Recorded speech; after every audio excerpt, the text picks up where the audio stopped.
Wagwan, good morning, good evening, and good night. Welcome to episode 2 of Dude, It's Not That Hard. The show where we simplify concepts for you. Last episode, we spoke about building our story. So today, we'll talk about building a protagonist.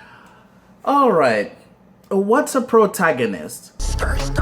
Put simply, the protagonist is our main character. The main character drives our story forward. While the world you create doesn't have to revolve around the main character, it helps if they're a part of the world. Now, it helps to know the character arc that you want your protagonist to have. This will help you determine how they interact with the people in the story that you want to create. Now, there are 3 types of character arcs that are most common. You have the positive arc, you have the negative arc, and you have the flat character arc. Now, as the word may suggest, a positive character arc is when a character goes through a positive change throughout the story. So maybe your character started off as really weak at the beginning of the story, and by the end of the story, they become super strong. Or they may have started off as being really evil in the beginning of the story, and by the end of the story, they become the hero. In my story, Lume is a cowardly lion cub, and he doesn't want to be that coward anymore. So he ventures all across Africa in order to find a magical object that he hears about that will give him courage. Now, throughout the story, he goes on all these different adventures and he meets all these trials and tribulations that he has to overcome. However, at the end of the story, he realizes that there was no magical object. And the fact is that he himself had to find courage within himself in order to make that journey. So the positive arc is he started off as being very cowardly, but throughout the story, he found courage within himself and he became a strong, courageous lion at the end of it. Now, on the opposite spectrum is the negative character arc. This is where sometimes the person may start off as being very courageous, and by the end of the story, they become very cowardly.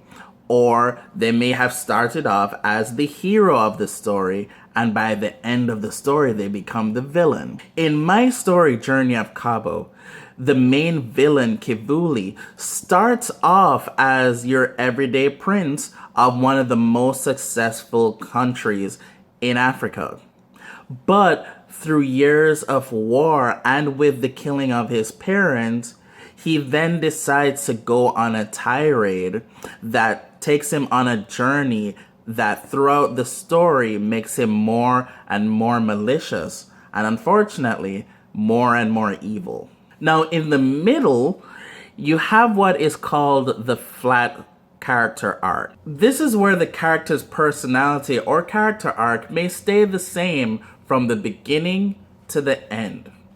Now, some of you may be asking, well, what's the purpose of a flat character arc then if they don't progress through the story? That sounds kind of boring.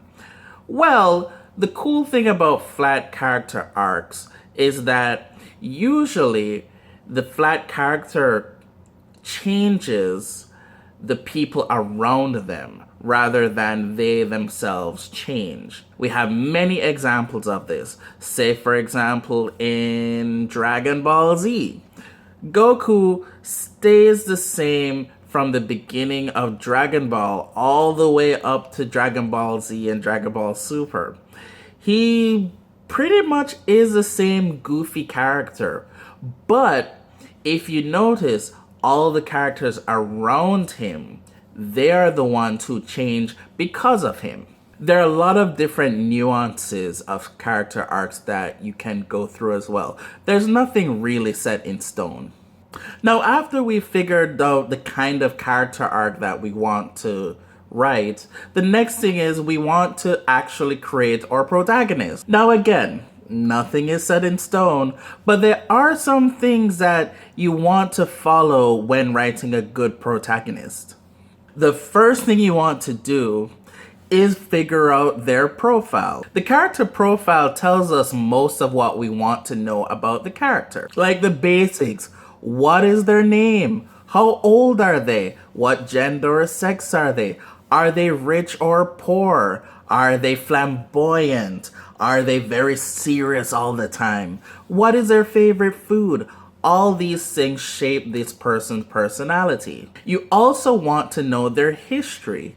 Maybe they were bullied as a child, and maybe because they were bullied as a child, that changes their temperament. Who was their first love? Their first love can shape how they interact with other people around them. Were their parents killed? Did their planet explode one day while they were going for a walk or some sort?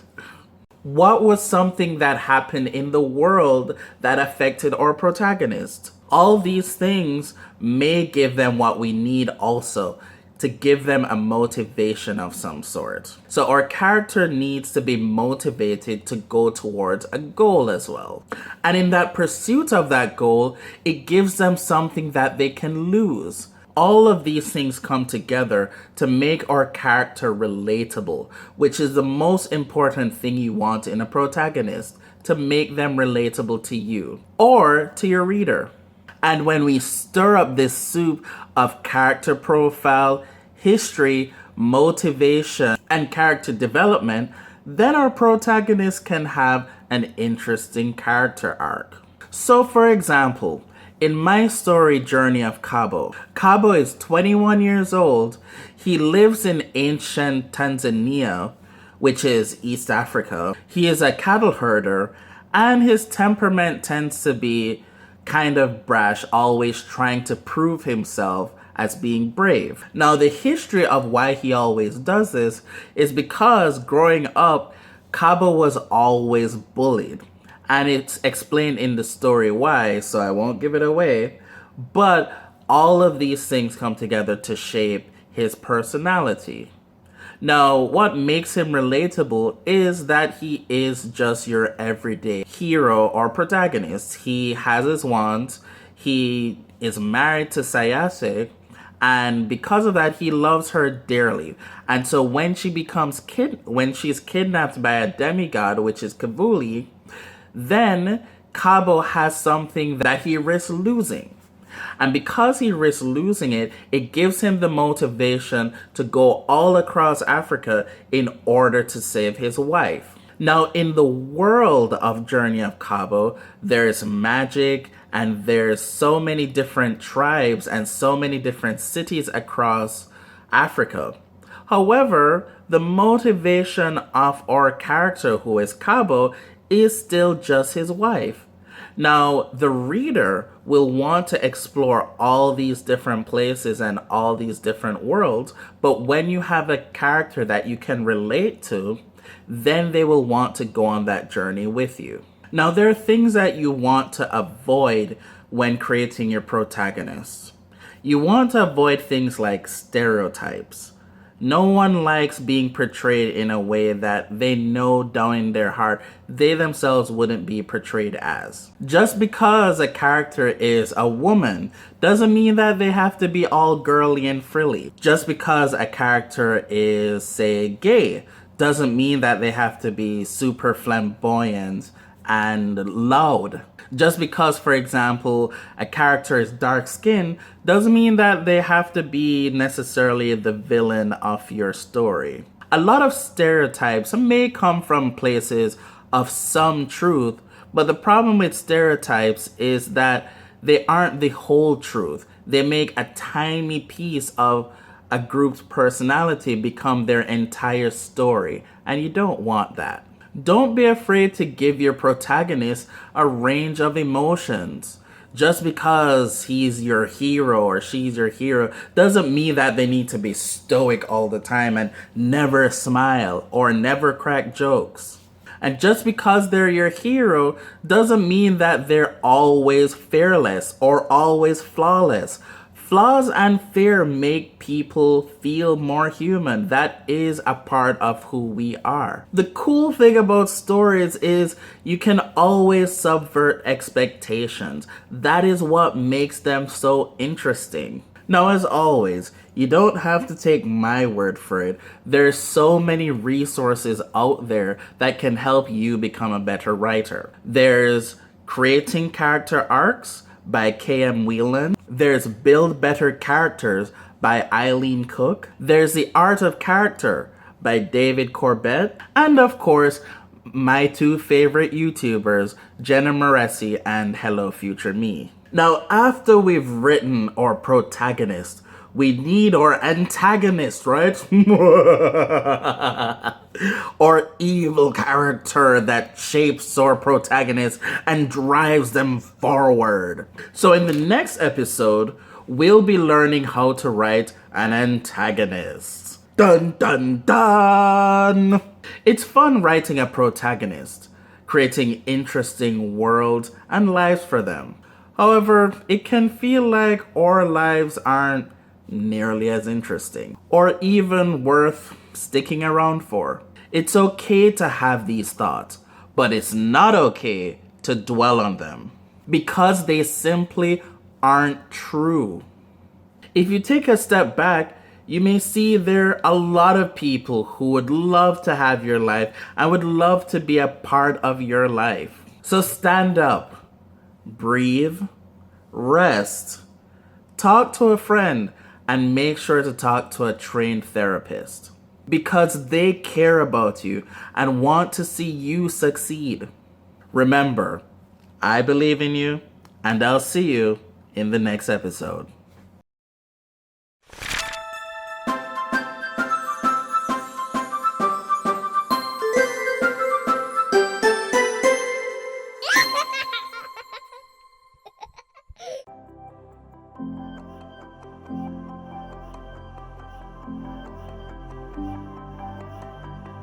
Hello everyone, my name is Charlisa and I am a youth librarian at the Austin Public Library. So today I would like to bring you my Read It recommendation, which is a follow-up to the #1 New York Times bestselling debut title, The Children of Blood and Bone. So you may have guessed, yes, Miss Tomi Adeyemi is the author, and the follow-up to that debut title is The Children of Virtue and Vengeance. I am normally a nonfiction reader, so for me to read that book, I had to identify. I felt some of the themes of the book were very compelling. The plot did move fast, which is one of my criteria for reading fiction. So had that plot moved very slowly, I probably would not have picked it up. Some of the themes were very compelling, in which you might be able to identify with today. I felt that the main character had to deal with prejudice and injustice or inequality. I felt that the main character, which her character did develop over time, I did feel that she dealt with a lot of conflict between self-preservation and that of her family preservation. I also found themes of faith and tradition. So as I was reading, I could kind of connect with some of those themes, and I think those are the things that kept me hooked into reading. So with this particular fiction writing, a lot of people will come to us in the library kind of asking kind of what category of fiction does it fall under. So a lot of people have categorized this particular series as falling under dystopian. And yeah, because of maybe the themes of injustice, prejudice, inequality, yeah, it fits that realm. I guess I read mostly nonfiction. So I kind of hated calling it really dystopian. And the reason why I hated calling it dystopian, because as a nonfiction reader, it tends to make me reflect and think, do I live in a dystopian society in my current society and world today that I live in, society that I'm living in? Because I think all those things are still very prevalent today. So for me, I had to step back because that was unappealing to me. So for me, I was comfortable gravitating more towards fantasy because the world that she has created is kind of based on the realism of a history and culture of a people. However, she allowed her mind to kind of go into the fantasy realm, and that's kind of how, for me, I approached reading this particular topic. Okay, so my final thoughts about this series, and another reason why I'm recommending that you read it, is because it is slated to become a film, and I am really excited about that. There's rumors that there are 3 Hollywood studios interested in taking this from page to film, and those studios are rumored to be Fox, Disney, and Lucasfilms. So I'm like, whoa, wait a minute. In my mind, I'm thinking that's like The Frog and the Princess meets Star Wars meets the Black Panther. I mean, hello. I can't wait. So I'm really excited about that. And I feel ahead of the game because I've already read book 1, The Children of Blood and Bone, and now I have my hands on book 2, which is The Children of Virtue and Vengeance. And you can access these books as well. You can get them through the Austin Public Library by using your library card. You can access them digitally. You can use, or you can get an audiobook, or you can get an ebook. So those are my recommendations. So I say, read it.